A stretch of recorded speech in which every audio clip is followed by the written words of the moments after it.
Good day viewers, welcome to the channel in this series IT Solution. In today's video we are going to talk about how to convert PDF to Word. Recently I made a video on how to convert PDF to Word using Format PDF, but Format PDF seems to be having a technical issue, so I decided to make a new video on how to convert PDF to Word and also from Word to PDF. We are going to go to smallpdf.com. Once it's loaded, it's going to display a home page like this.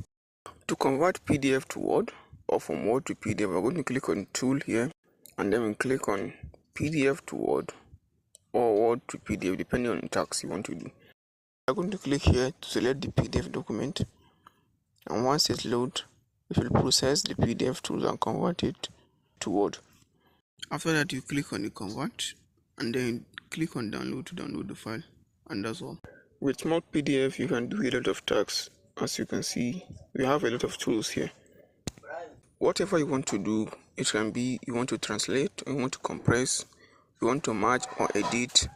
You just click directly on the tool and then you upload the file, and then it will do whatever you ask it to do. If you find this video very helpful, make sure you like, share and subscribe for more.